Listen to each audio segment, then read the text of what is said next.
let them make you paper mache. At a distance you're strong, until the wind comes, then you crumble and blow away.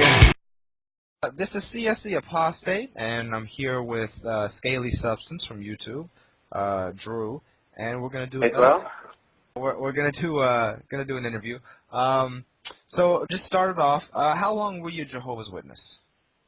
Well, CS, I'm currently 19 years of age, and I was a brother of the Yale congregation in Tulsa, Oklahoma, technically since birth until I officially rebelled and disassociated myself when I was about 14 years old. You see, my mom and dad got married at my age, and they studied the so-called truth and got baptized as Jehovah's Witnesses shortly afterwards. And in 1975, they had my older sister, who, of course, they also raised as a witness, and who coincidentally also rebelled when she was a teen.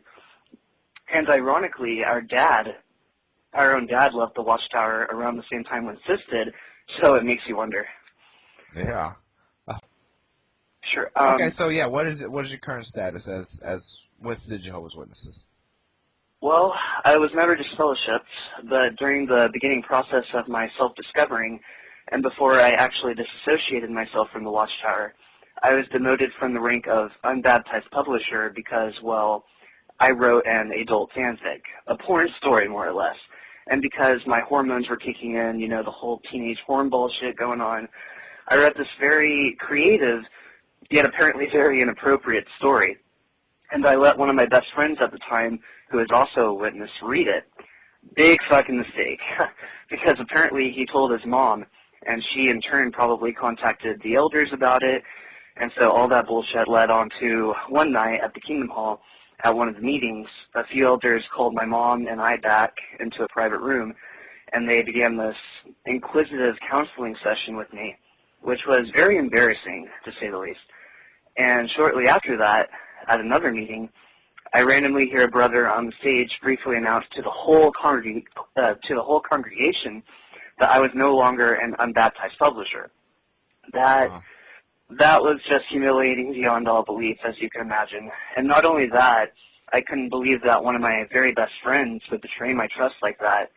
But then again, I don't really blame him now, because I've come to realize that most kids growing up as Jehovah's Witnesses are taught to report any behavior of fellow witnesses that the Watchtower deems inappropriate and even forbidden, or else they themselves would be betraying God's trust, and they'll fucking die when Armageddon comes around, you know? And that's just one of the frightening and controlling beliefs and mindsets that they bestow upon children and adults alike. But anyway, to tell you the truth, I feel lucky to have gotten away as young as I did. All in all, it wouldn't be fair to say that I hate the sheep as a whole, so to speak. I mean, there's some really bad individual witnesses, like you said before, and trust me, I knew a couple myself. But as a whole people under religion, I can respect that. You know, I can respect them as a whole people and as a whole religion. But as for the shepherds, the Watchtower and Bible Tract Society, they don't have any of my respect or support whatsoever. They keep claiming and then changing. Now I just see them as another religious committee, another corporation that's only good at wasting paper, controlling the minds of their flock, and tearing families and individual lives apart. In fact, I wouldn't be surprised at all if they're actually part of the Illuminati itself. Either way, I think they need to be exposed for what they really are, and that's exactly what you, me, and a lot of other people are trying to do. Wow, that was a complete answer. So, moving on to the next one, what is your current religious status? Well, bro, like you, I'm not a religious person at all, really. I personally consider myself to be a spiritual agnostic with a keen interest in Buddhism and Wicca. I'm very peaceful and open-minded. Magic, otherkin, dragons, extraterrestrials, it's all possible if you ask me. When it comes to the subject of death, I'm scared of the thought, to be honest, because I don't know what it'll feel like for me personally or what lies beyond it. An afterlife or transcendence of some sort, rebirth, resurrection, eternal unconsciousness. There's so many theories out there. Now, I have a good local friend who's actually over twice my age, and he's told me stories about his mother and how she survived Nazi Germany, helped re-archive everything after the war, and even found and read certain long-lost scriptural texts. I think they were called, like, the Books of Moses or something like that, which scared the shit out of her, apparently. How she had visions of the future, of planes just dropping out of the sky, and of a bright light that can be fatal if you don't stay out of it.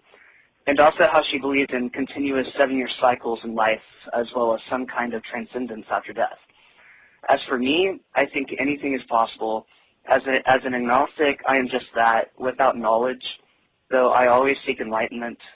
So I can't say for sure what lies beyond the unknown, or if there really is a God, or 2, or 3, or 5 billion. I mean, for all I know, God could actually be the combination of all things.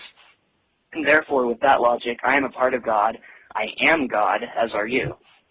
But I just don't know. However, I do have some kind of deep personal connection with a feminine deity, or a goddess, if you will, and with nature and the earth in general. But that's just me. And like you said in one of your videos, CS, truth is how you define it. My truth will not necessarily be your truth, or vice versa, and the same goes for everybody. So what caused you to leave the Jehovah's Witnesses? The internet changed everything, literally. It really did, because it let me explore outside the box that I was contained in, so to speak. And after being betrayed, demoted, and humiliated in more than one way, all that was pretty much the last straw. Plus, I never really felt like I fit in, and I wasn't really that into the meetings or field service in the first place. I mostly did it because my mom just had me do it. One day, she told me to prepare for the meeting, and I told her no, and that I was no longer interested in being one of Joel's witnesses. She just couldn't believe it, probably especially since everything was so sudden. I honestly wish that I could go back in time and handle things differently, but yeah, that's when the tension between my mother and I began escalating. But over the years, and after some serious family counseling, she began to learn how to accept the facts little by little. And I'm honestly proud of her for that. And even though she doesn't completely accept me for who I am, and even though I'm not affiliated with the JWs anymore, we still love each other a lot. So that's very fortunate, at least. I also came to terms with being gay, or bi anyway. I have a wonderful partner, Will, and our second year together is coming up in a few days. I began to realize that there are plenty of contradictions in the life in the Bible, and that the Watchtower had twisted it even more so, and still used to this very day cunning techniques in order to attract and reel in followers. So anyway, basically, I left at first because I wanted to know more than what they were telling me, and I wanted to find my own path.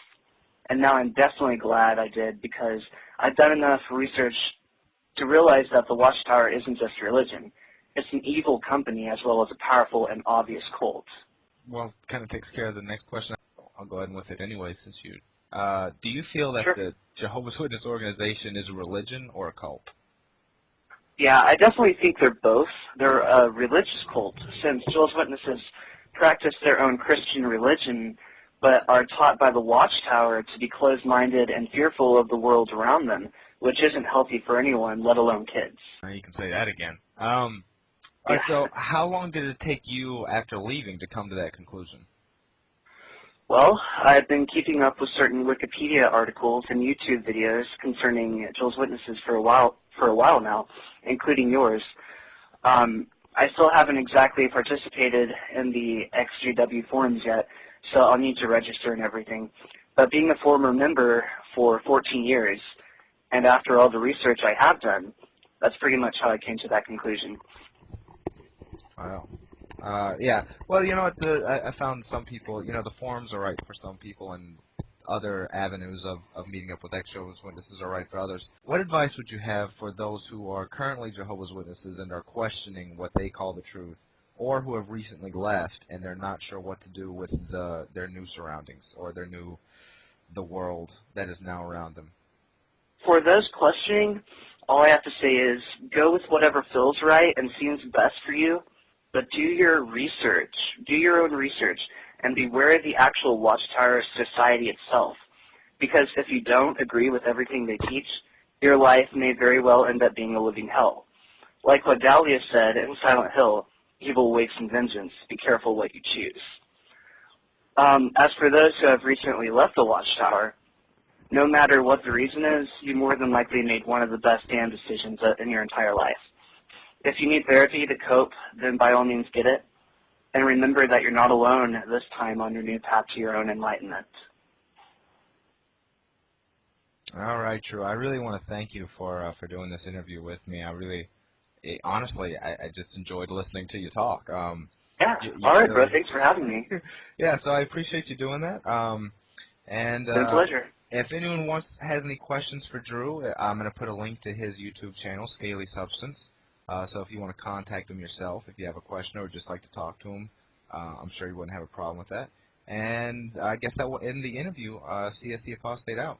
But nobody said life was gonna be easy. And we travel through this emotional roller coaster called life, and we have our ups and downs. Just keep in mind when you hit rock bottom, ain't nowhere to go but up, baby.